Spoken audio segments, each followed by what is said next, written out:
Sherlock হোমসের নাম শোনেননি এমন পাঠক সারা পৃথিবীতে বিরল। গোয়েন্দা কাহিনীর পাঠকদের কাছে সবচেয়ে জনপ্রিয় চরিত্র বোধ হয় লন্ডনের 221B বেকার স্ট্রিটের বাসিন্দা এই 6 ফুটের ক্ষুরোধার বুদ্ধির গোয়েন্দাটি। স্যার আর্থার কোনান ডয়েলের সৃষ্টি করা অমর চরিত্র এই শার্লক হোমস প্রথম আবির্ভূত হন 1887 সালে স্ট্র্যান্ড ম্যাগাজিনে। স্যার আর্থার কোনান ডয়েল নিজে পেশায় ছিলেন একজন ডাক্তার, তাই নিজের আদলেই তৈরি করলেন ডক্টর ওয়াটসনকে। ডক্টর ওয়াটসন লন্ডনে খুঁজে বেড়াচ্ছেন একটি আস্তানা। সেই সূত্রেই আলাপ হলো শার্লক হোমসের সাথে। তারপর শার্লক হোমসের গোয়েন্দাগিরির সাথেও জড়িয়ে পড়লেন তিনি। শার্লক হোমসের প্রথম আবির্ভাব হল আ স্টাডি ইন স্কারলেট উপন্যাসে। তারপর একে একে অনেক গল্প ও উপন্যাসে আমরা দেখতে পেলাম আমাদের এই প্রিয় দুই চরিত্র শার্লক হোমস আর তার বন্ধু ডক্টর ওয়াটসনকে। শার্লক হোমসের তীক্ষ্ণ বুদ্ধি, পর্যবেক্ষণ ক্ষমতা সারা পৃথিবীর পাঠককুলকে মুগ্ধ করে রেখেছে। এই মুগ্ধতার শুরু 19বিংশ শতাব্দীতে, যা 20 শতাব্দী পার করেও 21 শতাব্দীতেও অমলিন। তাই আজ আপনাদের জোহার কোনান ডয়েলের লেখা গল্প দ্য 6 নেপোলিয়ন্স।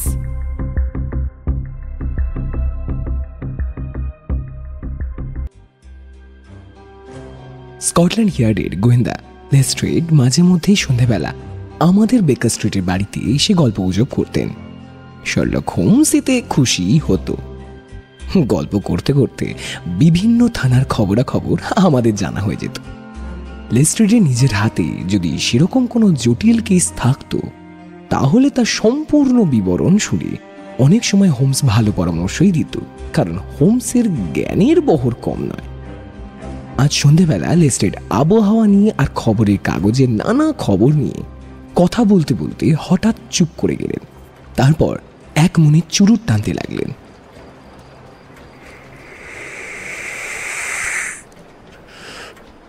হোমস এবারে মনোযোগ দিয়ে লেস্ট্রেডের দিকে তাকিয়ে বলল, কি ব্যাপার হে, হাতে কি নতুন কোনো কেস এসেছে? লেস্ট্রেড যেন কিছুটা অপ্রস্তুত ভাবেই বললেন, না না মিস্টার হোমস, সেরকম কিছু না। আরে কেসটা বলোই না, শোনা যাক। লেস্ট্রেড এবার হেসে ফেললেন, তারপর বললেন, আসলে কি জানেন মিস্টার হোমস, আমার মাথায় একটা কেসের কথা ঘুরছে, কিন্তু ব্যাপারটা এতই সামান্য যে সেটা বলে আর আপনাকে ব্যস্ত করতে চাইছিলাম না। আবার সামান্য ব্যাপার হলেও বিষয়টা যেহেতু একটা অদ্ভুত, তাই ভাবছিলাম আপনাকে বলা যায়। আপনার তো আবার একটু অন্য ধরনের কেসই ভালো লাগে, তবে আমার মনে হয় এই কেসটা আপনার বা আমার চেয়ে ডক্টর ওয়াটসনের জন্য কিন্তু উপযুক্ত হতে পারে। কেন, কোনো অসুখের ব্যাপার নাকি? লেস্ট্রেড বললেন, এটা পাগলামি তো বটে, তাও একটু অদ্ভুত রকমের পাগলামি। আজকের দিনেও এমন লোক আছে যে নেপোলিয়ন বোনাপার্টের প্রতি তীব্র রাগ আর ঘৃণা মনের মধ্যে পুষে রেখেছে, আর তাঁর মূর্তি দেখলেই ভেঙে ফেলছে। হোমস চেয়ারে গা এলিয়ে দিয়ে বলল, ওহো, তাহলে এটা আমার লাইনের ব্যাপার নয়। সেটা ঠিক, কিন্তু কিন্তু কি জানেন, সেই পাগল যখন অন্য লোকের কাছে থাকা মূর্তি চুরি করে ভাঙতে যায়, তখন তো ব্যাপারটা পুলিশের হাতে চলে আসে, তাই না? হোমস এবারে চেয়ারে সোজা হয়ে বসে বলল, চুরি করে? বাবা, এটা তো বেশ মজাদার ব্যাপার। তাহলে তো পুরোটাই শুনতে হচ্ছে। লেস্ট্রেড ওনার পকেট থেকে নোট বইটা বার করে কেসটার বিষয়ে আর একবার ভালো করে দেখে নিয়ে বলতে লাগলেন, দাঁড়ান, আমাদের কাছে এই ঘটনার রিপোর্ট প্রথমে এসেছে 4 দিন আগে। ক্যানিংটন রোডে মোর্স হাডসনের দোকান আছে ছবি আর মূর্তির, সেখানেই প্রথম ঘটনাটা ঘটেছে। দোকানের কর্মচারী অল্প সময়ের জন্য কাউন্টার থেকে সরে গিয়েছিল। এমন সময় তার কানে আসে একটা কিছু ভাঙার শব্দ। তাড়াতাড়ি ফিরে এসে দেখে নেপোলিয়নের একটা ছোট্ট মূর্তি টুকরো টুকরো হয়ে ভেঙে পড়ে আছে। কর্মচারী ছুটে রাস্তায় যেতেই 2-1 বলল যে একটা লোক একটু আগেই দোকান থেকে ছুটে বেরিয়ে গেছে। যদিও লোকটাকে মনে রাখার মতো কোনো বিবরণ কেউই দিতে পারল না। মাঝে মাঝে ছুটকো ছাটকা বদমাইশির এইসব ঘটনা এই জায়গায় ঘটে। যাই হোক, দোকানের কর্মচারীটি সব কথাই সামনের বিটের পাহারাদার পুলিশকে জানালো। মূর্তিটার দাম কয়েক সিলিং। তাই এ নিয়ে আর বিশেষ কোনো তদন্ত হয়নি। তবে এর পরের ঘটনাটা বেশ সিরিয়াস, আর সেটা ঘটেছে গতকাল রাতে। মোর্স হাডসনের দোকানের কাছাকাছি ডক্টর বার্নিকট একজন নামী ডাক্তার আছেন। টেমসের দক্ষিণ দিকে তার খুব পসার। কেনিংটন রোডেই তাঁর বাড়ি আর ডিসপেন্সারি। আবার 2 মাইল দূরে লোয়ার ব্রিক্সটনে তার আরেকটা ডিসপেন্সারি আছে। এই ডক্টর বার্নিকট আবার নেপোলিয়নের ভক্ত। ফরাসি সম্রাটের বই, ছবি আরও নানা মেমেন্টোতে ডাক্তারবাবুর বাড়ি প্রায় বোঝাই। কয়েকদিন আগেই ডক্টর বার্নিকট মোর্স হাডসনের দোকান থেকে 2টো নেপোলিয়নের মূর্তি কিনে। তার একটা মূর্তি রাখা আছে কেনিংটনের বাড়ির হল ঘরে, আরেকটা মূর্তি রেখেছিলেন লোয়ার ব্রিক্সটনের ডিসপেন্সারির ম্যান্টেল পিসের ওপরে। আজ সকালে ডক্টর বার্নিকট থানায় রিপোর্ট করেন যে তাঁর বাড়ি থেকে চুরি হয়েছে সেটা। যদিও নেপোলিয়নের মূর্তিটা ছাড়া আর কিছুই খোয়া যায়নি, আর মূর্তিটা বাড়ির বাইরে নিয়ে গিয়ে দেওয়ালে ছুঁড়ে ভাঙা হয়েছে। মূর্তির ভাঙা টুকরোগুলো সেখানেই পড়েছিল। হোমস হাত ঘষতে ঘষতে বলল, কেসটাই দেখছি বেশ নতুনত্ব আছে। দাঁড়ান মিস্টার হোমস, পুরোটা এখনো শেষ হয়নি। দুপুর 12টার সময় ডক্টর বার্নিকট লোয়ার ব্রিক্সটনে তার সার্জারি কাম ডিসপেন্সারিতে যান। সেখানে গিয়ে দেখেন ঘরের জানলা খোলা রয়েছে। মূর্তিটার ভাঙা টুকরোগুলো ঘরের মধ্যে ছড়িয়ে ছিটিয়ে পড়ে রয়েছে, আর মূর্তিটা যেখানে ছিল সেই জায়গাটাও ভেঙে গুঁড়ো করে দেওয়া হয়েছে। এসব থেকে এমন কোনো ক্লু পাওয়া যায়নি যা থেকে এই পাগলের কোনো খোঁজ মিলতে পারে মিস্টার হোমস। এখনো পর্যন্ত এই হলো ব্যাপার। কেসটা নিঃসন্দেহে অদ্ভুত। আচ্ছা, একটা কথা বলো তো লেস্ট্রেড। হ্যাঁ, মোর্স হাডসনের দোকানে যে মূর্তিটা ভাঙা হয়েছে আর ডক্টর বার্নিকটের ঘরে যে মূর্তিটা ভাঙা হয়েছে, সেগুলো কি একই ধরনের মূর্তি? হ্যাঁ, একই ছাঁচ থেকে তৈরি, হুবহু এক দেখতে। এর থেকে একটা ধারণা করা যাচ্ছে যে নেপোলিয়নের প্রতি ঘৃণার জন্য কেউ মূর্তিগুলো ভাঙছে। সেটা ঠিক নয়। নেপোলিয়নের হাজার হাজার মূর্তি লন্ডনে ছড়িয়ে আছে। কোনো পাগল যদি নেপোলিয়নের প্রতি রাগ থেকে এই কাণ্ড ঘটায়, তাহলে সে অন্য সব মূর্তি ছেড়ে হুবহু একই ছাঁচের মূর্তি ভাঙতে যাবে কেন? হ্যাঁ, সেটা আমিও ভাবছিলাম। তবে তবে কি জানেন মিস্টার হোমস, মোর্স হাডসনই হলো এই অঞ্চলের একমাত্র মূর্তির দোকান, আর এই 3টে মূর্তি বেশ কয়েক বছর ধরে ওই দোকানে ছিল। তাই লন্ডনের অন্যান্য জায়গায় নেপোলিয়নের অনেক মূর্তি থাকলেও ওই অঞ্চলে হয়তো এই 3টে মূর্তিই ছিল। তাই ওই অঞ্চলের কোনো পাগল যদি এই কাজ করে থাকে, তাহলে এই 3টে মূর্তি দিয়েই সে শুরু করতে পারে। আপনার কি মনে হয় ডক্টর ওয়াটসন? দেখুন, কোনো নির্দিষ্ট বিষয়ে পাগলামি যাকে আমরা বলি মনোম্যানিয়া, সেটা যে কত রকমের হতে পারে তারই হত্যা নেই। আর কিছু ফরাসি সাইকোলজিস্ট এখনও বলছেন যে কোনো লোকের মধ্যে যদি একটি নির্দিষ্ট বিষয়ে কোনো ভুল ধারণা অনেক সময় মনের মধ্যে গেঁথে যায়, তাহলে সে লোক হয়তো অন্যান্য সব ব্যাপারে পুরোপুরি স্বাভাবিক। হয়তো দেখুন, এই লোক বংশ পরম্পরায় কোনো শত্রুতা বয়ে চলেছে নেপোলিয়নের ওপর। তার মনে হয় হয়তো বরাবরের জন্য একটা ঘৃণা বা ভ্রান্ত ধারণা বাসা বেঁধে আছে নেপোলিয়নের প্রতি। চলবে না ওয়াটসন, চলবে না। তোমার এই থিওরি এখানে অচল। এই ধরনের পাগল এই একই ধাঁচের নেপোলিয়নের মূর্তি অন্তত খুঁজে খুঁজে বের করবে না। তাহলে তোমার কি বক্তব্য এই ব্যাপারে? আমি এই মুহূর্তে কোনো ব্যাখ্যা দিতে চাইছি না। আমি শুধু বলতে চাইছি, এই লোকটির কাজের মধ্যেও একটা বুদ্ধিমত্তা আছে। একটা যুক্তি আছে। এই যেমন ধরো, ডক্টর বার্নিকটের বাড়িতে যখন মূর্তিটা চুরি করে ভাঙা হলো, তখন মূর্তিটা বাড়ির বাইরে নিয়ে গিয়ে দেওয়ালে আছাড় মেরে ভাঙা হলো, তাই তো? কারণ বাড়ির ভেতরে কাজটা করলে তার শব্দে বাড়ির লোকজন উঠে পড়তে পারে। আবার ওনার সার্জারির জায়গায় কেউ থাকে না বলে ধরা পড়বার ভয়ও নেই। তাই সেখানে ঘরের মধ্যেই কাজটা সারা হয়েছে। তাই কেসটাকে আপাত দৃষ্টিতে তুচ্ছ মনে হতে পারে ওয়াটসন, মনে হতে পারে পাগলের পাগলামি, কিন্তু আমার মন বলছে এই ঘটনা পরে আরো নতুন মোড় নিতে পারে। হোমস যে ইঙ্গিত সেদিন সন্ধে দিল তা যে সত্যি ফুলে যাবে আর এত ভয়ঙ্করভাবে ফুলবে তা বোধহয় নিজেও জানত না। পরদিন সকালে ঘুম থেকে উঠে জামা বদলাচ্ছি, এমন সময় হোমস একটা টেলিগ্রাম হাতে নিয়ে ঘরে ঢুকল। সেটা জোরেই পড়ল, এক্ষুনি চলে আসুন 131 পিট স্ট্রিট, কেনসিংটন, লেস্ট্রেড। কি ব্যাপার বলো তো হোমস? এ নির্ঘাত সেই মূর্তিচোরের ব্যাপার। আর তাই যদি হয়, সেই মূর্তিচোর এখন লন্ডনের অন্যান্য অঞ্চলেও তার কাজ শুরু করে দিয়েছে। চলো ওয়াটসন, টেবিলে কফিটা রাখা আছে, শেষ করে নাও, বাইরে গাড়ি অপেক্ষা করছে। আধ ঘন্টার মধ্যেই আমরা পিট স্ট্রিটে পৌঁছে গেলাম। লন্ডনের ব্যস্ততার মাঝে একটা ছোট্ট শান্ত জনপদ হলো এই কেনসিংটন। 131 নম্বরের চওড়া ধরনের বাড়ি একটা সারি রয়েছে। আমাদের গাড়িটা সেখানে পৌঁছতেই দেখলাম বেশ কিছু মানুষ ভিড় করে উঁকি ঝুঁকি মারছে। হোমস গাড়ির ভেতর থেকে শীষ দিয়ে বলল, নির্ঘাত খুন হয়েছে বা খুনের চেষ্টা হয়েছে ওয়াটসন। ছোটখাটো ব্যাপার হলে খবরের কাগজের লোকটাকে আটকাতো না। নির্ঘাত কোনো কেলেঙ্কারির ব্যাপার, বুঝলে হে? আরে আরে আরে ওই তো লেস্ট্রেড দাঁড়িয়ে আছে ওখানে। লেস্ট্রেড গম্ভীর মুখে আমাদের শুকনো অভ্যর্থনা জানিয়ে বাড়ির ভেতরে নিয়ে গেলেন। সেখানে গিয়ে দেখি ফ্ল্যানেলের ড্রেসিং গাউন পরে একজন বয়স্ক মানুষ ঘরের ভেতরে অস্থিরভাবে পায়চারি করছেন।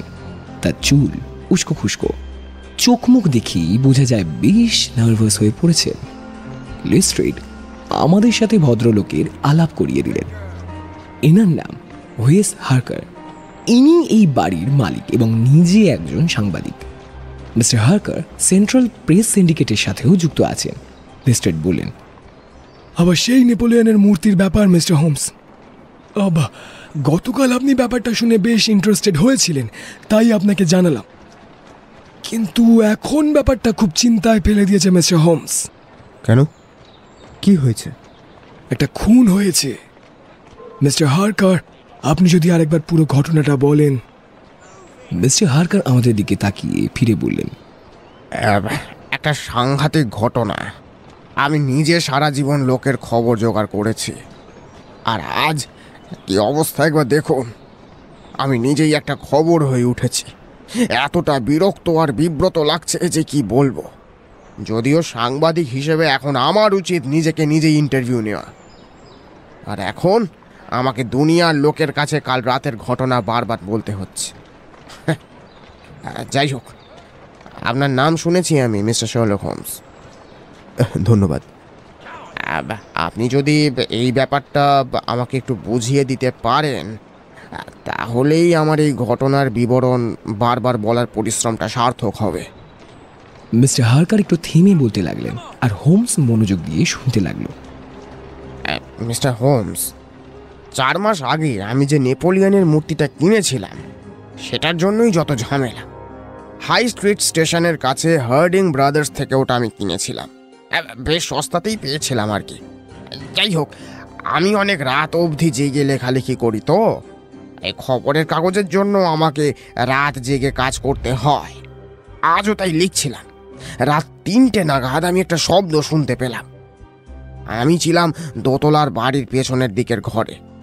শব্দটা পেয়ে আমি একটু সজাগ হলাম, কিন্তু আর কোনো আওয়াজ আমার কানে এলো না। আমি ভাবলাম তাহলে বাইরে রাস্তার দিক থেকেই শব্দটা এসেছিল, কিন্তু মিনিট 5 মধ্যেই একটা সাংঘাতিক আর্তনাদ আমার কানে এলো। মাই গড মিস্টার হোমস, সেরকম আওয়াজ আমি কখনো শুনিনি। দেখুন, একটা কথা আমি বলতে পারি, যতদিন আমি বাঁচবো ওই সাংঘাতিক আর্তনাদ আমার মনে থাকবে। আমি তো ভয় কিছুক্ষণ ঘরে বসে রইলাম।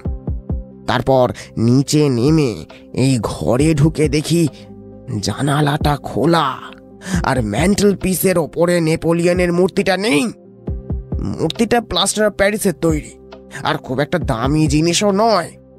চোর কেন এত জিনিস থাকতে ওই মূর্তিটাই চুরি করলো, আমি সেটাই ভাবছি। ততক্ষণে বুঝতেই পেরেছি যে চোর জানলাটা দিয়েই পালিয়েছে। জানালা দিয়ে পালালে বাইরের দরজার সামনে যে সিঁড়ি আছে সেখান দিয়েই রাস্তায় নামতে হবে। তাই আমি দরজাটা খুললাম। সিঁড়ি দিয়ে নামতে গিয়ে কিসের সাথে ধাক্কা লেগে প্রায় পড়েই যাচ্ছিলাম, তখন আলোটা নিয়ে এলাম। তারপরে ভালো করে তাকিয়ে দেখি একটা লোক মাটিতে চিত হয়ে পড়ে আছে, আর তার গলার কাছে ছুরি দিয়ে কাটা, আর রক্তে ভেসে যাচ্ছে চারিদিক। আমি সেই দেখি অজ্ঞান হয়ে যাই।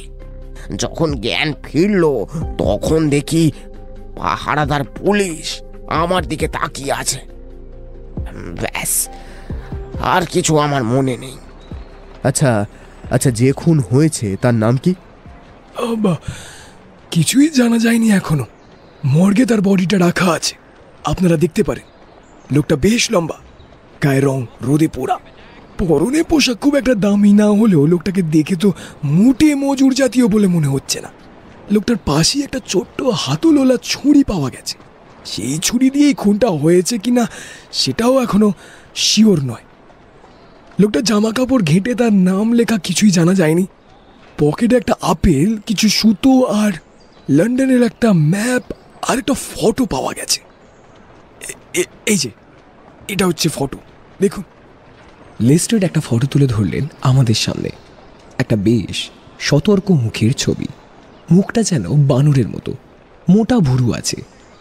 ফটোটা দেখে হোমস জিজ্ঞাসা করল, মূর্তিটার কি হয়েছে? আপনি আসার একটু আগেই খবরটা পেলাম। ক্যামডেন হাউস রোডের একটা বাড়ির সামনের বাগানে মূর্তিটা পাওয়া গেছে। ভেঙে একেবারে চুরমার করে দেওয়া হয়েছে। আমি যাচ্ছি দেখতে, আপনি কি যাবেন? হ্যাঁ, যাবো তো বটেই, তবে তার আগে এই জায়গাটা ভালো করে একটু দেখে নি। এই বলে হোমস কার্পেটটা আর জানলাটা ভালো করে দেখল। তারপর বলল, হয় লোকটা খুব লম্বা, আর না হয় তার শরীর খুব ফিট। নইলে জানলার অত নিচ থেকে এতটা উপরে উঠে জানলাটাকে খুলে ফেলা মোটেই সহজ কাজ নয়। পালিয়ে যাওয়া অবশ্য সহজ। ওয়েল, মিস্টার হারকার কি আমাদের সঙ্গে যাবেন ভাঙা মূর্তিটা দেখতে? মিস্টার হারকার ততক্ষণ রিপোর্ট লিখতে টেবিলে বসে পড়েছেন। বললেন, না মিস্টার হোমস, ইতিমধ্যেই লন্ডনের সব বড় বড় কাগজে খবরটা বেরিয়ে গেছে, শুধু আমার নিজের কাগজ ছাড়া। আজ সন্ধ্যের মধ্যেই এই লেখাটা আমাকে দাঁড় করাতেই হবে। আমার কপালটাই খারাপ এ ব্যাপারে। আমার নিজের বাড়ির সদর দরজায় খুন হয়ে গেল, অথচ আমার নিজের লেখার মতো অবস্থা নেই। আমার কাগজেই সবচেয়ে দেরিতে খবর বেরোবে।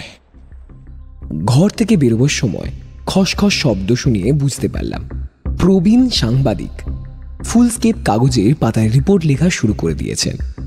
মূর্তির ভাঙা টুকরোগুলো যেখানে পড়েছিল সেই জায়গাটা এই বাড়ির থেকে কয়েকশো মিটার দূরে।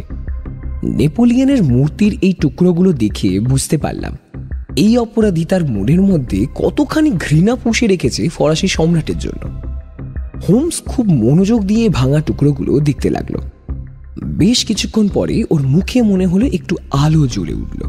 বুঝতে পারলাম কোনো একটা সূত্র ও পেয়েছে। লেস্ট্রেড কৌতূহলের চোটে জিজ্ঞাসা করল,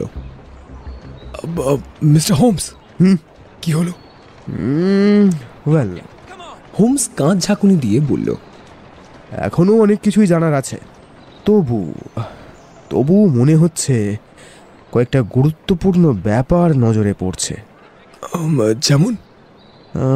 মনে হচ্ছে এই ছোট্ট একটা মূর্তির দখল নেওয়ার জন্য এই অদ্ভুত অপরাধীটি খুন করতেও পেছপা নয়।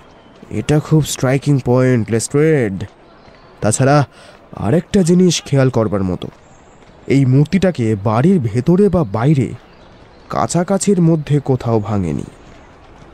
হয়তো এই অন্য লোকটার সাথে দেখা হয়ে যাওয়ায় সে নার্ভাস হয়ে পড়েছিল। কি করছে তার হুঁশ ছিল না। তা হতে পারে, তবে লেস্ট্রেড, বাড়ির বাগানে যে জায়গায় মূর্তিটাকে ভাঙা হয়েছে সেই জায়গার একটা বিশেষত্ব আছে। বাড়ির বাগানে? এই বলে লেস্ট্রেড এদিক ওদিক তাকালেন। বললেন, বাড়িটা তো খালি ছিল। লোকটা জানতো যে এই বাগানে কেউ ওকে বিরক্ত করতে আসবে না। হ্যাঁ ঠিকই, কিন্তু লেস্ট্রেড, একটা জিনিস তুমি ভেবে দেখো, এই জায়গাটায় আসার আগে আর একটা খালি বাড়ি কিন্তু পড়েছিল। লোকটা সেখানে গেল না কেন? আরও কিছুটা পথ হেঁটে আসতে গেলে অন্য কোনো লোকের সাথে দেখা হতেই পারত। সেই রিস্ক নিয়েও লোকটা আরেকটু এগিয়ে এই জায়গাতেই এলো কেন? তারপর আমাদের মাথার উপরে রাস্তার আলোর দিকে তাকিয়ে হোমস বলল, এখানে আলো থাকার দরুন লোকটা মূর্তি ভাঙার পরেই সবকিছু পরিষ্কার দেখতে পেয়েছিল, যেটা আগের বাড়িটায় পেত না। আরে বাস! লেস্ট্রেড এবারে চমকে উঠলেন, বললেন, আরে আপনি তো ঠিকই ধরেছেন মিস্টার হোমস। এখন মনে পড়ছে, ডক্টর বার্নিকটের মূর্তিটাও ভাঙা হয়েছিল তার বাড়ির লাল আলোটার কাছে। তাহলে এই ব্যাপারটা নিশ্চয়ই মনে রাখার মতো। মনে তো রাখতেই হবে। পরে হয়তো এমন কিছু জানা যাবে যাতে এই ব্যাপারটা পরিষ্কার হয়ে যাবে। তাহলে লেস্ট্রেড, এখন তুমি কি করতে চাও? দেখুন মিস্টার হোমস, আমার মতে এই রহস্যের সমাধান করতে হলে আগে মৃত লোকটির পরিচয় জানা দরকার। সে কাজে খুব একটা সমস্যা হবার কথা নয়, যদিও আমরা জানতে পারি যে তার পরিচয় তার সঙ্গী সাথীদের হদিশ, তাহলেই অনেকটা এগিয়ে যাওয়া যাবে। তখনই বোঝা যাবে অত রাতে সে পিট স্ট্রিটে কি করছিল এবং তার কোন পরিচিত লোক মিস্টার হারকারের দরজার সামনে তাকে খুন করল। আচ্ছা, আপনি কি করবেন? হ্যাঁ, ঠিকই আছে, তবুও ঠিক ওই রাস্তায় আমি হাঁটবো না। তাহলে তাহলে কি করবেন? না না লেস্ট্রেড, তুমি তোমার মতো তদন্ত চালিয়ে যাও, আচ্ছা, আমি আমার মতো কাজ করি। পরে দুজনের তদন্তের ফলাফল মিলিয়ে দেখলে দেখা যাবে দুজনেরই লাভ হবে। বেশ, ঠিক আছে। আর হ্যাঁ লেস্ট্রেড, তুমি যদি পিট স্ট্রিটে যাও তাহলে মিস্টার হারকারকে বলে দিও যে আমি বুঝতে পেরেছি যে লোকটা তার বাড়িতে গতকাল রাতে এসেছিল সে একটি বিকারগ্রস্ত উন্মাদ। নেপোলিয়নের প্রতি তীব্র ঘৃণাই তাকে পাগল করে তুলেছে, আর এই কথাটা জানলে ওনার প্রবন্ধ লেখার সুবিধে হবে। হ্যাঁ? লেস্ট্রেড অবাক হয়ে গেল, বলল, কিন্তু কিন্তু আপনি তো নিশ্চয়ই সে কথা বিশ্বাস করেন না। লেস্ট্রেড, সে আমি যাই বিশ্বাস করি না কেন, এই তথ্যটা জানলে মিস্টার হারকার আর ওনার খবরের কাগজের পাঠকেরা খুব খুশি হবেন। ওয়াটসন, চলো, আজ আমাদের সারা দিন অনেকগুলো কাজ সারতে হবে। আর হ্যাঁ লেস্ট্রেড, সন্ধে 6টা নাগাদ বেকার স্ট্রিটে আমাদের বাড়িতে যদি আসতে পারো তাহলে খুব ভালো হয়। কেমন? বেশ বেশ। ততক্ষণ পর্যন্ত এই ফটোগ্রাফটা আমার কাছে রাখছি। আমার ধারণা যদি ঠিক হয় তাহলে আজ রাতেই একটা ছোটখাটো অভিযানে আমাদের যেতে হতে পারে। এখন চলি, বাই। হোমস আর আমি হাঁটতে হাঁটতে হাই স্ট্রিটে পৌঁছে হার্ডিং ব্রাদার্সের দোকানে গেলাম। মূর্তিটা এখান থেকেই কেনা হয়েছিল, কিন্তু আমাদের কপালটাই খারাপ। দোকানের ছেলেটি জানালো মিস্টার হার্ডিং বিকালের আগে দোকানে আসবেন না, আর যেহেতু ছেলেটি সদ্য কাজে জয়েন করেছে তাই পুরনো কথা সে কিছুই বলতে পারবে না। হোমস সেই কথা শুনে বিরক্ত হয়ে বলল, ওফ, তাহলে তো আমাদের এখন কিচ্ছু করার নেই। তুমি নিশ্চয়ই বুঝতেই পারছো ওয়াটসন, আমি জানতে চাইছি যে এই বিশেষ ছাঁচের মূর্তিগুলো ঠিক কোথায় তৈরি হয়েছিল, আর এই মূর্তিগুলোর মধ্যে এমন কি বৈশিষ্ট্য আছে যার জন্য আজ এদের এই পরিণতি হচ্ছে। আমরা বরং ক্যানিংটন রোডে মিস্টার মোর্স হাডসনের দোকানে যাই, দেখা যাক সেখানে কোনো সূত্র মেলে কিনা। ঘণ্টাখানেক পরে আমরা মোর্স হাডসনের দোকানের সামনে গিয়ে হাজির হলাম। মালিক একটু রকচটা ধরনের লোক, আমাদের কথা শুনে বলল, হ্যাঁ স্যার, আমার দোকানেরই ঘটনা। আমরা যে কেন গভর্নমেন্টকে ট্যাক্স দিই ভেবে দেখুন তো। যে কোনো গুন্ডা বদমাশ আমার দোকানে ঢুকে মালপত্র ভেঙে দিয়ে যেতে পারে, অথচ আমার কিছু করার নেই। আপনি ঠিকই শুনেছেন স্যার, এই মূর্তিগুলো আমি মিস্টার বার্নিকটকে বিক্রি করেছিলাম।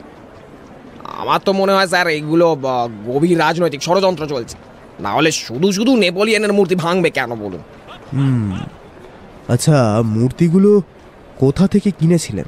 তার সঙ্গে এসবের কি সম্পর্ক? তবু আপনি যখন জানতে চাইছেন তখন আমি বলি, ওগুলো আমি কিনেছিলাম চার্চ স্ট্রিটের গোল্ডার অ্যান্ড কোম্পানি কাছ থেকে। এই কাজে ওদের খুব নাম, প্রায় 20 বছরের ব্যবসা ওদের। আচ্ছা, আপনার কাছে কটা মূর্তি ছিল এই একই ধাঁচের? অত মনে নেই, কিন্তু 3টে হবে। 2টো বার্নিকটকে বিক্রি করেছিলাম, আর একটা তো এই দোকানেই দিনের আলোয় ভেঙে ফেলা হলো। হোমস এবারে ফটোগ্রাফটা মিস্টার হাডসনের সামনে মেলে ধরে জিজ্ঞাসা করলো, দেখুন তো ফটোর এই লোকটাকে চেনেন কিনা? না, চিনি না। একটু ভালো করে দেখুন। আরে আরে দাঁড়ান দাঁড়ান দাঁড়ান দাঁড়ান, একে তো আমি চিনি মনে হচ্ছে।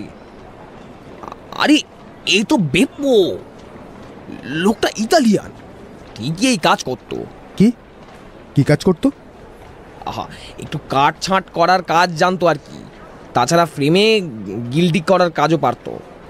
লোকটি এখন কোথায় জানেন? না স্যার, গত সপ্তাহে এখান থেকে চলে গেছে, ও খবর আমি জানি না। কোথায় গেছে? দেখুন স্যার, সে কোথা থেকে এসেছিল বা কোথায় গেছে কিছুই জানি না, তবে আমার এখানে যতদিন ছিল ভালোই কাজ করেছে। মূর্তিটা ভাঙার 2 দিন আগেই, হ্যাঁ 2 দিন আগেই ও চলে গেছিল। ওকে। দোকান থেকে বেরিয়ে এসে হোমস বলল, মোর্স হাডসনের কাছে যা জানার ছিল তা আমার জানা হয়ে গেছে ওয়াটসন। এবার আমাদের যেতে হবে এই মূর্তিগুলোর আসল ঠিকানা গোল্ডার অ্যান্ড কোম্পানিতে। আমার মন বলছে ওয়াটসন, আসল খোঁজ খবর ওখানেই পাওয়া যাবে। লন্ডনের অভিজাত এলাকা, হোটেল পাড়া, থিয়েটার পাড়া এইসব ছাড়িয়ে আমরা শেষে বন্দর এলাকায় পৌঁছে গেলাম। এখানে হাজার হাজার মানুষের বাস। ইউরোপের নানা প্রান্ত থেকে তাড়া খাওয়া মানুষ এখানে জড়ো হয়েছে। চারিদিকে ভাড়া বাড়ির সারি, নানা ধরনের মানুষের ভিড়ে এই এলাকা ভর্তি। এইখানেই গোল্ডার অ্যান্ড কোম্পানির কারখানা। অনেকটা জায়গা জুড়ে অন্তত 50 জন লোক কাজ করছে।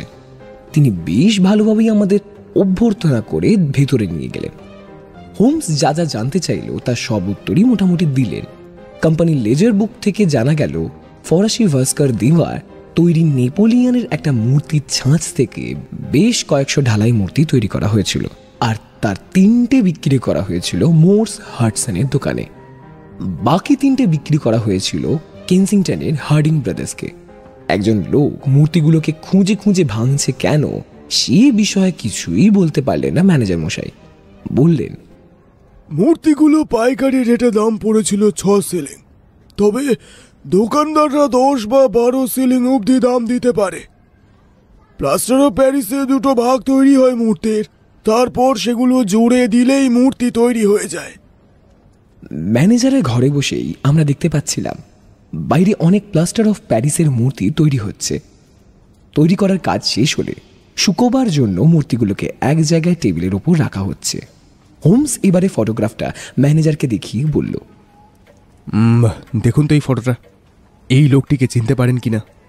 হঠাৎ করেই দেখলাম ম্যানেজারের শান্ত হাসি মাখা মুখ রাগে লাল হয়ে গেল। রেগে যাওয়া গলায় বললেন, আরে আরে এই তো সেই রাস্কেলটা। হ্যাঁ হ্যাঁ, একে তো আমি ভালোই চিনি। আমাদের কোম্পানির গুডউইল প্রায় ডুবিয়ে দিয়েছিল এই লোকটা। শুধু এর জন্যই আমাদের কারখানায় একবার পুলিশ পর্যন্ত এসেছিল। সে কি কবেকার ঘটনা? প্রায় বছর খানেক তো হবেই। লোকটা এখানেই কাজ করত, নাম ছিল বেপ্পো। টাইটেল কি সেটা আমি জানি না, তবে লোকটা ইতালিয়ান। একদিন সকালে আর একজন ইতালিয়ান লোককে ছুরি মেরে কারখানায় এসে ঢোকে। পুলিশও তার খোঁজে এখানে এসে তাকে অ্যারেস্ট করে। এই ধরনের লোক রাখায় আমাদের সুনামে চির ধরেছিল কিছুটা। তবে একটা কথা ঠিক, লোকটার হাতের কাজ ছিল খুব ভালো। লোকটার কি শাস্তি হয়েছিল জানেন? যে লোকটাকে ছুরি মেরেছিল সে প্রাণে বেঁচে যায়, তাই বেপ্পোর 1 বছরের জেল হয়েছিল। এতদিনে নিশ্চয়ই ছাড়া পেয়েছে, তবে আমাদের এখানে আর আসতে সাহস পায়নি। লোকটার একটা ভাই এখানে কাজ করে, ও হয়তো আপনাকে কিছু ইনফরমেশন দিতে পারে। আরে না না, তার দরকার নেই। প্লিজ ওর ভাইকে এ ব্যাপারে একটা কথা বলবেন না। ব্যাপারটা খুব সিরিয়াস ধরনের। আচ্ছা, আপনার এখানে লেজারে দেখলাম এই মূর্তিগুলোর বিক্রির তারিখ ছিল 3রা জুন। এই বেপ্পোকে কবে অ্যারেস্ট করা হয়েছিল বলতে পারেন? ম্যানেজার খাতা দেখতে দেখতে বললেন, সঠিক মনে নেই, তবে ওকে শেষ মাইনে দেওয়া হয়েছে 20শে মে। আপনাকে অনেক ধন্যবাদ, আপনার কাছে অনেক জরুরি তথ্যই পেলাম। এখন আমরা আসি, তবে এই ব্যাপারে আর কারোর কাছে কোনো কথা বলবেন না, কেমন? গোল্ডার অ্যান্ড কোম্পানি থেকে বেরিয়ে একটা রেস্টুরেন্টে গিয়ে আমি আর হোমস লাঞ্চ সেরে নিলাম। সেখানেই একটা খবরের কাগজ হাতে পেতে দেখলাম মিস্টার হারকারের রিপোর্ট ছাপা হয়েছে। রিপোর্টটা দেখে মুচকি হেসে হোমস বলল, খবরের কাগজ খুবই জরুরি জিনিস হতে পারে যদি এটাকে ঠিকঠাক ব্যবহার করা যায়। রিপোর্টটা পড়ছি ওয়াটসন, শুনে যাও। কথা শুনে ভালো লাগবে যে স্কটল্যান্ড ইয়ার্ডের গোয়েন্দা মিস্টার লেস্ট্রেড এবং বিখ্যাত অপরাধ বিশেষজ্ঞ মিস্টার শার্লক হোমস দুজনেই মত পোষণ করেছেন যে কেনসিংটনের হত্যাকাণ্ড ঘটনা নিঃসন্দেহে একজন উন্মাদের কাজ। তার চূড়ান্ত পাগলামির জন্যই সে এই ধরনের সাংঘাতিক কাণ্ড ঘটিয়েছে। যাই হোক ওয়াটসন, এবারে আমরা কেনসিংটনে যাব হার্ডিং ব্রাদার্সের দোকানে, কেমন? আর সেখানে গিয়ে আমাদের বাকি তথ্যগুলো আমরা জোগাড় করব। হার্ডিং ব্রাদার্সের মালিক মিস্টার হার্ডিং লোকটি বেশ চটপটে বললেন, হ্যাঁ স্যার, খবরের কাগজের রিপোর্টটা আমি দেখেছি। মিস্টার হারকার আমাদের খদ্দের। কিছুদিন আগে আমাদের কাছ থেকে এই মূর্তিটা তিনি কিনেছিলেন। আমরা গোল্ডার অ্যান্ড কোম্পানিকে এই মূর্তি অর্ডার করে আনিয়েছিলাম। আচ্ছা, ওই ছাঁচের মূর্তি আর আপনাদের কাছে আছে? না স্যার, সব কটাই বিক্রি হয়ে গেছে। কাকে বিক্রি করেছেন বলতে পারবেন? হ্যাঁ স্যার, একটু দাঁড়ান, আমি সেলস লেজার দেখে বলে দিচ্ছি। একটা বিক্রি হয়েছিল মিস্টার হারকারকে, একটা লেবারনাম লজের মিস্টার জেসিয়া ব্রাউনকে, আর একটা লোয়ার গ্রোভ রোডের মিস্টার স্যান্ডফোর্ডকে।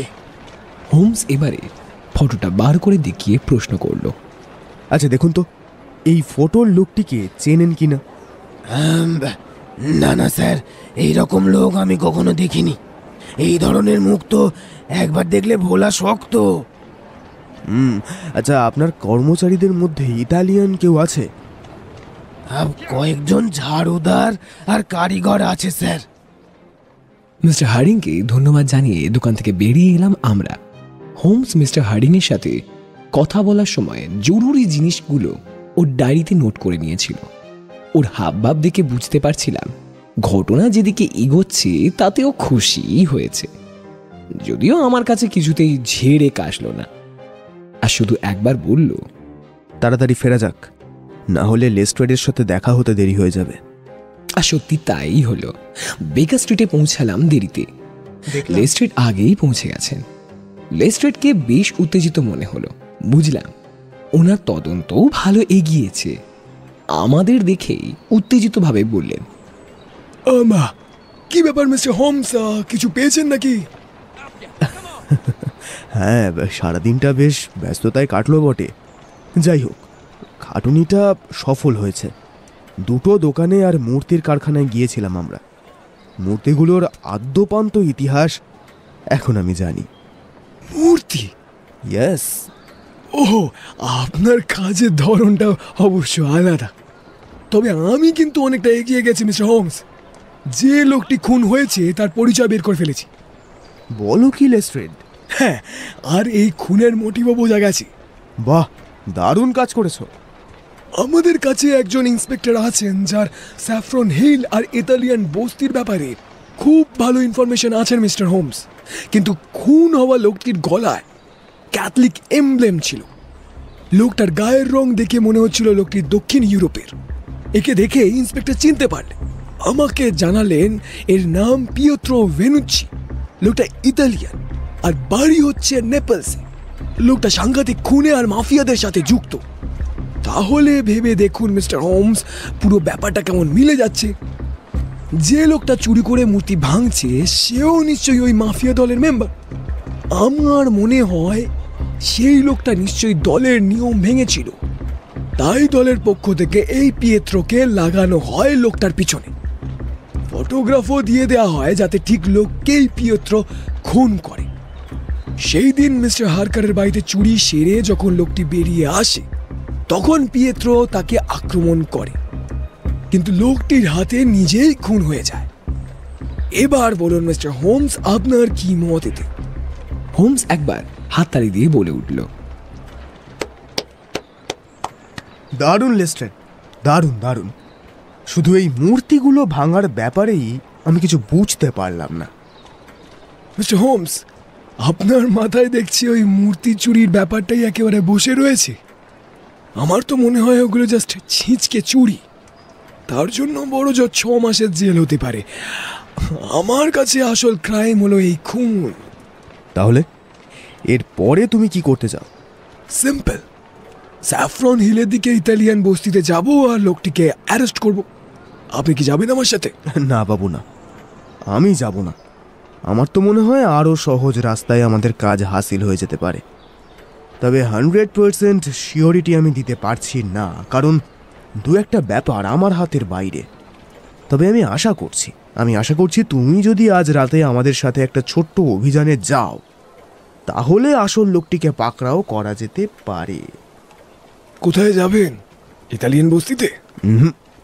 না, আমার মন বলছে আজ রাতেই চিসউইকে তাকে পেয়ে যাব। আর একান্তই যদি না পাই, তাহলে কাল সকালেই তোমার সাথে আমি ইতালিয়ান বস্তিতে যাব। এইটুকু দেরিতে আশা করি তোমার কাজের খুব একটা ক্ষতি হবে না লেস্ট্রেড। আরে না না, তা কেন হবে? তা নয়। তাহলে ঠিক আছে, আমাদের সাথেই ডিনার করে নিয়ে এই সোফায় কিছুক্ষণ ঘুমিয়ে নাও হে। কারণ আমার ধারণা রাত 11টার আগে বেরিয়ে কোনো লাভ নেই, আর সকালের আগে আমাদের বাড়িও ফেরা হবে না। আপাতত আমাকে একটা জরুরি চিঠি পাঠাতে হবে। আমাদের বাড়িতে একটা ঘর পুরনো খবরের কাগজে বোঝাই হয়ে থাকে। হোমস সারা সন্ধেটা সেই ঘরের কাগজপত্র হাতড়েই কাটিয়ে দিল। তারপর যখন সেই ঘর থেকে বেরিয়ে এলো, তখন ওর চোখে মুখে উত্তেজনা দেখেই বুঝলাম ও একটা নতুন কিছু পেয়েছে। হোমসের সাথে শুরুর থেকে এই কেসটায় আমিও জড়িয়ে পড়েছি, তবে এর সূক্ষ্ম অলিগলি আমি খুঁজে পাচ্ছি না। কিন্তু হোমসের কাজের ধরন দেখে এটা বুঝতে পারছি যে আসল অপরাধী খুব তাড়াতাড়ি বাকি মূর্তিগুলো ভাঙার চেষ্টা করবে। এই দুটোর মূর্তির একটা আছে চিসউইকে। লোকটাকে হাতে নাতে ধরাই যে হোমসের আসল উদ্দেশ্য তা বুঝতেই পেরেছি। আর সে যাতে কোনো রকম সন্দেহ না করে, তাই মিস্টার হারকারের কাগজে একটা ভুল রিপোর্ট যাতে বেরোয় সেই ব্যবস্থাও হোমস করেছে। হোমসের এই দারুণ চালাকির প্রশংসা করতেই হয়। রাতে বেরোনোর আগে হোমস আমাকে বলল আমার রিভলভারটা সঙ্গে নিয়ে নিতে। ঠিক রাত 11টায় একটা গাড়ি এসে দাঁড়ালো আমাদের বাড়ির সামনে। তাতে চড়ে আমরা হ্যামারস্মিথ ব্রিজের অন্য প্রান্তে পৌঁছালাম। হোমস গাড়ির কোচওয়ানকে সেখানেই অপেক্ষা করতে বলল। কিছুটা হাঁটার পরে আমরা একটা নির্জন রাস্তায় পৌঁছালাম। ছিমছাম বাড়িগুলোর পাশ দিয়ে হেঁটে একটা বাড়ির সামনে গিয়ে দাঁড়ালাম আমরা। রাস্তার আলোয় বাড়িটার নাম দেখলাম, লেবারনম ভিলা। বাড়ির লোকজন নিশ্চয়ই ঘুমিয়ে পড়েছে, কারণ বাড়ির সব আলোই নেভানো। শুধু বাড়িটার হলের দিক থেকে একটা আলো ঘুলঘুলির ভিতর দিয়ে এসে বাগানের উপর গোল হয়ে ছড়িয়ে রয়েছে। আমরা বাড়ির বাগানের ভেতরের অন্ধকার অংশটায় হামাগুড়ি দিয়ে ঢুকে পড়লাম।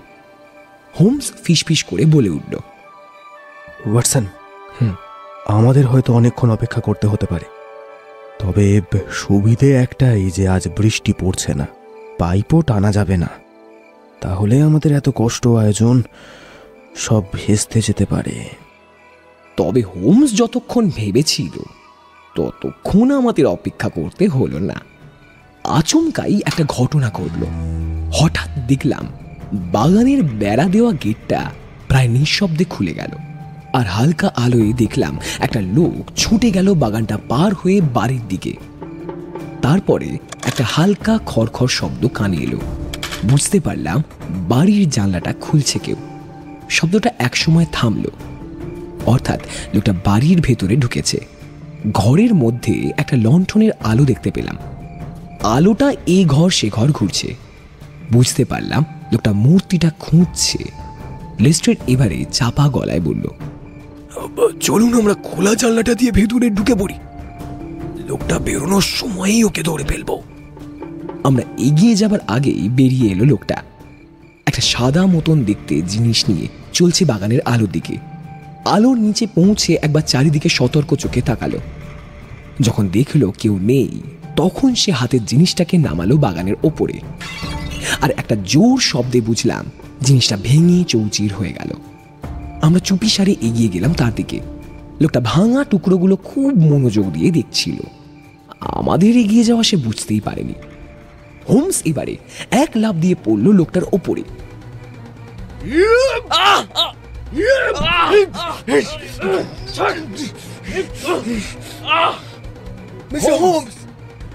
তার সাথে সঙ্গত দিলাম আমি আর ইন্সপেক্টর লেস্ট্রেড।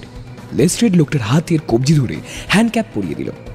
লোকটার মুখ দেখেই চিনতে পারলাম। এরই ছবি আজ সারাদিন আমরা বয়ে বেরিয়েছি। অবাক ব্যাপার, হোমস কিন্তু আমাদের বন্দির দিকে না তাকিয়ে নেপোলিয়নের ভাঙা মূর্তির টুকরোগুলোকে গভীর মনোযোগ দিয়ে দেখতে লাগলো। প্রত্যেকটা টুকরো আলাদা করে দেখলো হোমস। সেখানে প্লাস্টার অফ প্যারিসে টুকরো ছাড়া আলাদা আর কিছুই নেই। এমন সময় বাড়ির ভেতরে সব আলো জ্বলে উঠল আর বাড়ির মালিক বেরিয়ে এলেন। হোমস তাঁর দিকে তাকিয়ে জিজ্ঞাসা করলো, আপনি তো মিস্টার জোসিয়া ব্রাউন? চলো আগে। হ্যাঁ, আর আপনি তো মিস্টার শার্লক হোমস।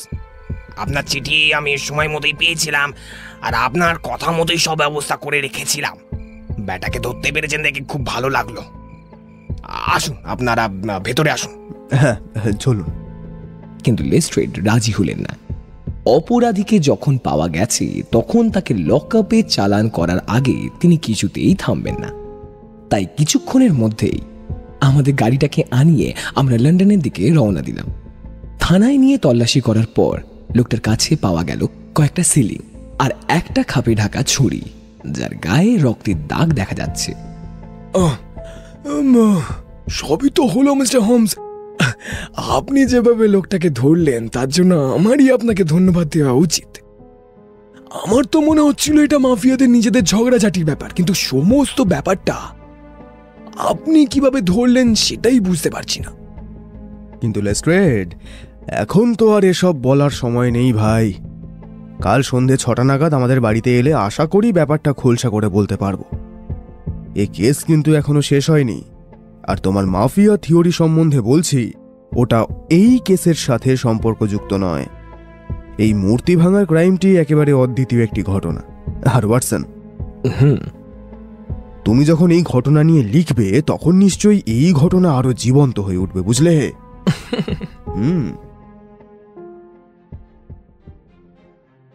পরের দিন সন্ধেবেলা আমরা তিনজন, অর্থাৎ আমি, হোমস আর লেস্ট্রেড, বসে গল্প করছিলাম আমাদের বেকার স্ট্রিটের বাড়িতে। লেস্ট্রেড ইতিমধ্যে অনেক খবরই জোগাড় করেছে। লোকটা ইতালিয়ান, নাম বেপ্পো। এক সময় খুব ভালো মূর্তি গড়ার কাজ করত, কিন্তু পরে অপরাধের পথে পা বাড়ায়। একবার ছিঁচকে চুরির দায়ে ধরা পড়ে, আরেকবার আরেকজন ইতালিয়ানকে ছুরি মারে। যদিও এই ঘটনা আমরা আগেই শুনেছিলাম, তাও হোমস শান্তভাবে লেস্ট্রেডের সব কথাই শুনেছিল। লোকটা ইতালিয়ান হলেও ভালো ইংরেজি বলে। যদিও নেপোলিয়নের মূর্তিগুলো সে কেন ভেঙেছে সে বিষয়ে কোনো সদুত্তর সে এখনো পুলিশকে দেয়নি। পুলিশ জেনেছে গোল্ডার অ্যান্ড কোম্পানিতে সে নিজেই এই কাজ করত। মূর্তিগুলো বেপ্পোর নিজের হাতে তৈরিও হতে পারে, এই খবরও আমাদের জানা।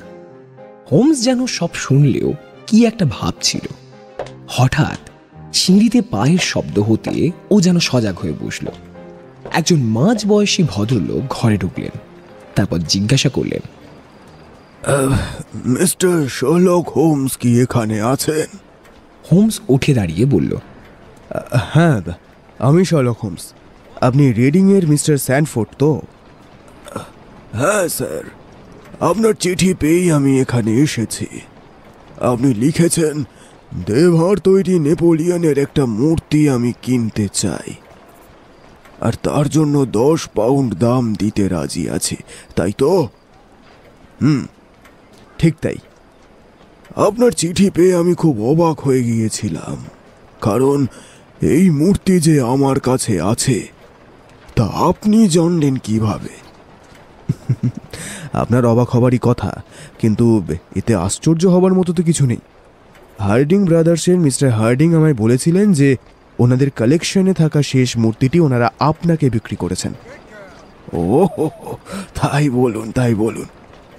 তবে আমি মূর্তিটা কিনেছিলাম মাত্র 15 সিলিং দিয়ে, তাই আপনি যখন 10 পাউন্ড দাম দিতে চাইছেন এর জন্য, একজন সৎ ভদ্রলোকের মতোই আপনাকে তথ্যটা জানালাম। Thank you mister Sanford. তবে আমার কথার নড়চড় কিন্তু হয় না। আমি যখন বলেছি 10 পাউন্ড দেব মূর্তির দাম হিসেবে, তখন ওই দামই আমি দেব। সে নয়, ঠিক আছে মিস্টার হোমস, এই নিন আপনার কথা মতো মূর্তিটা আমি সাথে করে এনেছি। এই বলে মিস্টার স্যানফোর্ড নেপোলিয়নের মূর্তিটা তার ব্যাগ থেকে বার করে সামনের টেবিলের ওপর রাখলেন। হোমস একটা 10 পাউন্ডের নোট দিল মিস্টার স্যানফোর্ডকে। তারপর একটা কাগজ বার করে তাঁর দিকে এগিয়ে বলল, মিস্টার স্যানফোর্ড, আপনি প্লিজ এই দুজন সাক্ষী অর্থাৎ ডক্টর ওয়াটসন ও ইন্সপেক্টর লেস্ট্রেডের উপস্থিতিতে সই করে লিখে দিন যে এই মূর্তি আপনি আমায় বিক্রি করলেন ও ভবিষ্যতে এর ওপরে আপনার কোনো দাবি দাওয়া থাকবে না। হোমসের কাণ্ডকারখানা দেখে মিস্টার স্যানফোর্ড তো বটেই, লেস্ট্রেড আর আমিও ভীষণ অবাক হলাম। যদিও আমাদের সন্ধেবেলার অতিথি মিস্টার স্যানফোর্ড মৃদু হেসে বিনা বাক্য ব্যয় কাগজে সই করে মূর্তিটি হোমসকে দিয়ে আমাদের বিদায় জানিয়ে চলে গেলেন। হোমস এবারে একটা পরিষ্কার সাদা টেবিল ক্লথ বিছিয়ে দিল টেবিলের ওপরে। তারপরে তার ওপরে মূর্তিটা রাখলো। তারপরে ওর চাবুকটা নিয়ে সপাটে কষিয়ে দিল নেপোলিয়নের মূর্তির ওপর। মূর্তিটা ভেঙে চৌচির হয়ে যেতেই হোমস তার ওপর ঝুঁকে পড়ল। আর একটু পরেই একটা ভাঙা টুকরো হাতে নিয়ে চেঁচিয়ে উঠল হোমস, বলল, yes, here it is gentleman, here. আসুন, জর্জিয়ার বিখ্যাত ব্ল্যাক পার্লের সাথে আপনাদের আলাপ করিয়ে দিই। লেস্ট্রেড আর আমি চুপ করেই বসেছিলাম। তারপরেই আমরা দুজনে হাততালি দিয়ে উঠলাম।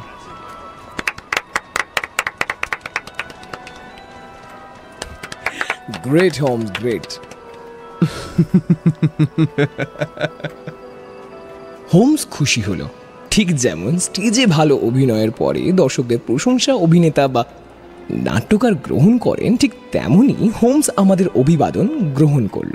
তারপর বলে চলল, ইয়েস, এইটাই জর্জিয়ার বিখ্যাত সেই মুক্ত। আর পুরনো খবরের কাগজ ঘেঁটে এবং আমার নিজস্ব তদন্তের ফলে আজ আমি এই মুক্তর ইতিহাস জানতে পেরেছি। ইতিহাস বলতে অবশ্য ডেকার হোটেলে প্রিন্স অফ কলোনার বেডরুম থেকে মুক্তটা নিখোঁজ হওয়া থেকে গোল্ডার অ্যান্ড কোম্পানির তৈরি নেপোলিয়নের মূর্তির ভেতরে তার লুকিয়ে পড়ার ইতিহাস। এই অমূল্য মুক্তটার হারিয়ে যাবার ঘটনা তোমার নিশ্চয়ই মনে আছে লেস্ট্রেড। লন্ডন পুলিশ তখন অনেক চেষ্টা করলেও কোনো কিনারা করতে পারেনি এর। তখন আমার কাছেও সাহায্য চাওয়া হয়েছিল, কিন্তু আমিও কিছুই করতে পারিনি। প্রিন্সেসের ইতালিয়ান দাসীকে সন্দেহ করা হয়েছিল সে সময়, আর এক ভাইও তখন লন্ডনেই ছিল। এই দাসীর নাম ছিল লুক্রেসিয়া ভেনুচ্চি। আর যে লোকটি দুদিন আগে খুন হয়েছে অর্থাৎ পিয়েত্রো, সে যে এরই ভাই তা নিয়ে আমার আর সন্দেহ নেই। যে গোল্ডার অ্যান্ড কোম্পানির কারখানায় একজনকে ছুরি মারার জন্য বেপ্পোকে গ্রেপ্তার করা হয়, তার ঠিক দুদিন আগেই এই মুক্তটা হারিয়ে গিয়েছিল। এখন নিশ্চয়ই পরপর ঘটনাগুলো বুঝতে পারছো লেস্ট্রেড। মুক্তটা বেপ্পোর হাতে পৌঁছেছিল। এবার সেটা ও পিয়েত্রোর থেকে চুরি করেছিল নাকি পিয়েত্রোর সহকারী হিসেবেই এই চুরিটা করেছিল, সেটা এখন সঠিকভাবে বলা যাবে না। যাই হোক, বেপ্পো যখন অন্য ইতালিয়ানটিকে ছুরি মেরে গোল্ডার অ্যান্ড কোম্পানির কারখানায় আসে, তখন পুলিশ তার পিছু নিয়েছে। বেপ্পো জানতো তার হাতে সময় কম, পুলিশ তাকে ধরলেই সে আসল জিনিস সমেত ধরা পড়ে যাবে। তাই মুহূর্তের মধ্যেই বুদ্ধি বার করে ফেলল বেপ্পো। নেপোলিয়নের তৈরি মূর্তিগুলো তখন গোল্ডার অ্যান্ড কোম্পানির কারখানায় শুকোচ্ছিল। বেপ্পো তারই একটা মূর্তির তলার প্লাস্টারে হাত দিয়ে চেপে সেখানে মুক্তটা ঢুকিয়ে দেয়, আবার আঙুলের চাপে তলাটা সমান করে দেয়। নিজে ভালো শিল্পী হওয়ায় এই কাজ বেপ্পোর ভালোই জানা ছিল। যাই হোক, পুলিশ এর পর মুহূর্তেই এসে বেপ্পোকে গ্রেপ্তার করে নিয়ে গেল। আর একদিকে বিখ্যাত ব্ল্যাক পার্ল রয়ে গেল নেপোলিয়নের ওই 6টা মূর্তির একটার ভেতরে। 1 বছর পরে বেপ্পো যখন জেল থেকে ছাড়া পেয়ে ফিরে এলো, তখন ওই মূর্তিগুলো লন্ডনের বিভিন্ন অঞ্চলে ছড়িয়ে পড়েছে। বেপ্পো জানে না কোন মূর্তির ভেতরে রয়েছে এই অমূল্য রত্ন। মূর্তিটাকে ঝাঁকিয়ে বোঝা যাবে না, কারণ মুক্তটা ভিজে প্লাস্টারের গায়ে আটকে যাওয়াই স্বাভাবিক। তাও বেপ্পো সব রকম চেষ্টা চালিয়ে গেল মুক্তটা খুঁজে বের করার। গোল্ডার অ্যান্ড কোম্পানিতে ওর এক ভাই কাজ করত, তার থেকে জেনে নিল মূর্তিগুলো কোথায় কোথায় বিক্রি হয়েছে। মোর্স হাডসনের দোকানে নিজে কাজে লাগলো আর খোঁজ করে গেল মূর্তির। কিন্তু মোর্স হাডসনের দোকান থেকে যে 3টি মূর্তি বিক্রি হয়েছিল সেখানে মুক্ত পাওয়া গেল না। তখন বাকি 3টের খোঁজ বার করল। তার একটা ছিল মিস্টার হারকারের কাছে, সেখানেই পিয়েত্রো তার পিছু নিয়েছিল। দুজনের মধ্যে ধস্তাধস্তি হলো আর পিয়েত্রো খুন হলো বেপ্পোর হাতে। আচ্ছা, পিয়েত্রো তো বেপ্পোকে চিনত, তাহলে বেপ্পোর ছবি নিজের কাছে রেখেছিল কেন? আরে বাবা ওয়াটসন, বেপ্পোর ছবি দেখিয়ে অন্য লোকের কাছে যাতে খোঁজ করতে পারে সেই জন্য। যাই হোক, আমি বুঝতেই পেরেছিলাম এই খুনের পরে বেপ্পো তাড়াতাড়ি কাজ সারতে চাইবে, কারণ দেরি হলে পুলিশ তার আগের ইতিহাস খুঁজে বার করতে থাকবে।